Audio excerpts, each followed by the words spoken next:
नमस्कार दोस्तों, आज हम एक ऐसे आईपीओ का एनालिसिस करेंगे जिसकी फंडामेंटल्स तो बहुत स्ट्रॉन्ग है लेकिन कंप्लीट ऑफर फॉर सेल है। ठीक है, जो अपने आप को अपनी इंडस्ट्री का बिग बॉस बताते हैं, ऐसे एक आईपीओ का एनालिसिस करेंगे। मेन बोर्ड आईपीओ है। ठीक है, तो हमारे साथ बने रहना। एनालिसिस करने के लिए मैं आपको इसमें सारी चीज़ बताऊंगा, क्या इंपॉर्टेंट डेट्स हैं, क्या प्राइस बैंड है, क्या लेटेस्ट जीएमपी चल रहा है, कितना लिस्टिंग गेन हो सकता है इसमें, और इन्होंने क्या पीयर कंपैरिजन बता रखे हैं, अपने फंडामेंटल्स कैसे स्ट्रॉन्ग है, सारी चीज़ आपको मैं बताऊंगा। ठीक है, तो वीडियो के एंड तक बने रहना।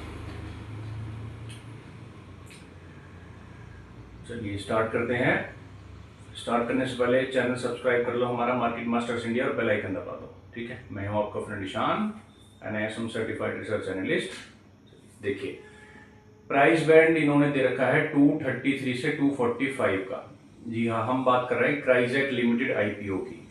क्राइजेक स्टूडेंट्स ने तो नाम सुना होगा, लेकिन आपने आई गेस सुना है नहीं सुना मुझे नहीं पता। ये कंपनी क्या बोलती है कि हम मोर देन 75 कंट्रीज में काम करते हैं, 75 कंट्री से ज्यादा में काम करते हैं, और ऑलमोस्ट 5 लाख से ज्यादा इनके स्टूडेंट्स हैं। ठीक है, एक्चुअल में ये कंपनी करती क्या है? ये कंपनी ग्लोबली B2B बिजनेस काम करती है एजुकेशन फील्ड में। मतलब ये जो ग्लोबली जो एजुकेशनल इंस्टीट्यूशंस हैं, यानी यूनिवर्सिटीज हैं, और जो रिक्रूटिंग एजेंट्स हैं, उनके बीच एक प्लेटफॉर्म प्रोवाइड करती है जिससे वो स्टूडेंट्स को रिक्रूट करके उन यूनिवर्सिटीज में उनका एडमिशन करा सके। ठीक है, ये बोलते हैं कि हम एजुकेशन को ईजी कर रहे हैं अपने प्लेटफॉर्म के जरिए। ठीक है, तो ये काम मेनली करती है क्राइजेक लिमिटेड का, जो ये मेन बोर्ड आईपीओ है जिसकी हम डिस्कस कर रहे हैं। 2 जुलाई से 4 जुलाई तक आप इसमें अप्लाई कर सकते हो। एस्टिमेटेड लिस्टिंग होगी 9 जुलाई को। ठीक है, अब देखो, काम तो इनका बहुत अच्छा है। ठीक है, सेक्टर भी जो है ग्रोइंग सेक्टर है, तो ये पॉजिटिव पॉइंट है। ग्रोइंग सेक्टर है, पॉजिटिव पॉइंट है। ठीक है, पीयर कंपैरिजन में अगर हम देखें तो एक तो ये इंडिया मार्ट से अपने आप को कंपेयर कर रहे हैं। ठीक है, जिनका प्राइस टू अर्निंग रेशियो है 27 का। एक ये कंपेयर कर रहे हैं आईटीबी एजुकेशन से, जिनका प्राइस टू अर्निंग रेशियो है सिर्फ 8 का। ठीक है, और ये अपना पी बताते हैं 28। इसका क्या मतलब है? सॉरी, इसका ये मतलब है कि ये अपने आईपीओ सॉरी, ये अपने आईपीओ में लगभग 860 करोड़ रुपए रेस कर रहे हैं। ठीक है, जो कि कंप्लीट ऑफर फॉर सेल है। मतलब कोई भी नया इक्विपमेंट, नया इंस्ट्रूमेंट, कोई भी नया सॉफ्टवेयर इनको नहीं बनाना। कंप्लीटली जो इनके शेयर होल्डर्स है वो अपना पैसा बेच के इसमें से निकलना चाहते हैं। ठीक है, तो कंप्लीट ऑफर फॉर सेल का मतलब ये है कि अगर इनका आईपीओ से पहले अगर इनका पी 28 है तो आईपीओ के बाद भी इनका 28 ही रहेगा। ठीक है, क्योंकि प्रोमोटर अपना माल बेच के निकल रहे हैं। तो कंप्लीट ऑफर फॉर सेल है, ये बहुत ही बड़ी ज्यादा नेगेटिव पॉइंट है, बहुत ही ज्यादा नेगेटिव पॉइंट है। ठीक है, हालांकि आप अगर देखो तो पीयर कंपैरिजन के मुकाबले इनके फंडामेंटल्स थोड़े से स्ट्रांग हैं, जो कि पॉजिटिव पॉइंट है। कैसे?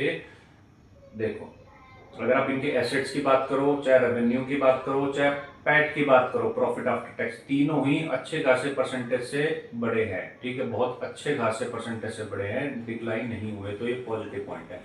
और आप देखोगे बोरोइंग्स यानी डेट, ऑलमोस्ट डेट नेग्लिजिबल है, नहीं बढ़ा है, तो ये बहुत ही ज्यादा पॉजिटिव पॉइंट है। ठीक है, मतलब आप कह सकते हो एक तरह से डेट फ्री कंपनी है, अच्छे खासे फाइनेंशियल्स, अच्छे खासे रिजर्व्स के साथ। तो मैं आपको बता रहा हूँ फाइनेंशियल बहुत स्ट्रॉन्ग है। ठीक है, कि आप सोचो 75 कंट्रीज में काम है और 5 लाख से ज्यादा स्टूडेंट्स है, उसके बावजूद भी डेट नहीं है, तो कितने बढ़िया इनके फंडामेंटल्स होंगे। ठीक है, इवन अगर आप इनकी रिटर्न ऑन इक्विटी की बात करो तो 30% रिटर्न ऑन इक्विटी। ठीक है, 30% बहुत अच्छा खासा रिटर्न ऑन इक्विटी माना जाता है, और पैट मार्जिन भी ऑलमोस्ट 17% के आसपास है। मैं बता रहा हूँ बहुत ही बढ़िया फंडामेंटल है इनके। ठीक है, मेन बोर्ड आईपीओ के, but complete offer for sale है, ये बहुत बड़ा नेगेटिव पॉइंट है, बहुत बड़ा नेगेटिव पॉइंट है। ठीक है, अब इसमें देखो, अब अगर हम बात करें इसमें कि क्या इसका जीएमपी है और क्या लिस्टिंग गेन चल रहा है, उससे पहले मैं आपको बता दूं कि कई लोग हमारे फ्री ग्रुप से जुड़ना चाहते हैं, तो वो डिस्क्रिप्शन में जाके हमारे फ्री ग्रुप से जुड़ना चाहते हैं, जुड़ सकते हैं। मैंने लिंक दे रखा है व्हाट्सएप टेलीग्राम दोनों का, डिस्क्रिप्शन में जाओ, लिंक में क्लिक करो, ज्वाइन कर लो। ठीक है, एब्सोल्युटली फ्री ऑफ कॉस्ट है, बहुत ही बढ़िया कंटेंट आपको फ्री में मिलेगा उसमें। ठीक है, स्टॉक मार्केट, इन्वेस्टिंग, आईपीओ से रिलेटेड सारे चीज़ का कंटेंट मिलेगा। अब देखो, क्योंकि इन्होंने अपना अपर प्राइस बैंड दे रखा है 245 का, ठीक है, और आपका जीएमपी जो इनका चल रहा है, जो वेरियस सोर्सेज से मेरे को पता चला है, वो कभी 10, कभी 15, कभी 10, कभी 15 ऐसे फ्लक्चुएट कर रहा है, ठीक है। क्यों? क्योंकि लास्ट वीक में इतने ज्यादा आईपीओ आए हैं, मेन बोर्ड के भी 3-4 आईपीओ, ठीक है, इवन एसएमई के भी 4-5 आईपीओ, तो उनकी लिस्टिंग पे डिपेंड करता है, क्योंकि फंड उसमें ब्लॉक है, ठीक है। और फंड इतना ज्यादा अगर उनमें ब्लॉक है और अगर उनकी लिस्टिंग बहुत अच्छी खासी आ गई तो इसमें थोड़ा बहुत लिस्टिंग इन एक्सपेक्ट हम कर सकते हैं, ठीक है। लेकिन नहीं आई तो मैं इसको अवॉइड करूंगा, ठीक है। अभी एज ऑफ नाउ मैं इसमें 5 से 10% का लिस्टिंग गेन एक्सपेक्ट कर रहा हूँ, 5 से 10% मैक्सिमम, ठीक है। तो इस हिसाब से देखा जाए तो मैं इसमें लास्ट मोमेंट पर डिसाइड करूंगा कि एक आध लॉट में अप्लाई करना है कि नहीं करना, अदरवाइज अवॉइड करना है, ठीक है। फंडामेंटल स्ट्रॉन्ग होने के बावजूद भी कंपनी जो पैसा रेज कर रही है उसका यूटिलाइजेशन नहीं करेगी, तो उसमें जनरली आप देखोगे तो लिस्टिंग गेन नहीं मिलता या तो बहुत कम मिलता है, ठीक है।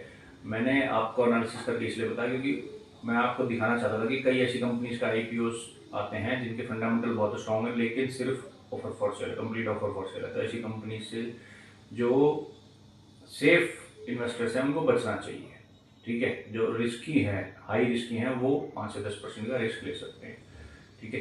आप एनालिसिस अच्छा लगा हो तो अपने फ्रेंड्स के साथ शेयर कर दो ताकि वो भी इसका फायदा उठा सके, और लाइक और सब्सक्राइब करना मत भूलो, ठीक है। मैं हूँ आपका निशान, साइनिंग ऑफ, थैंक यू।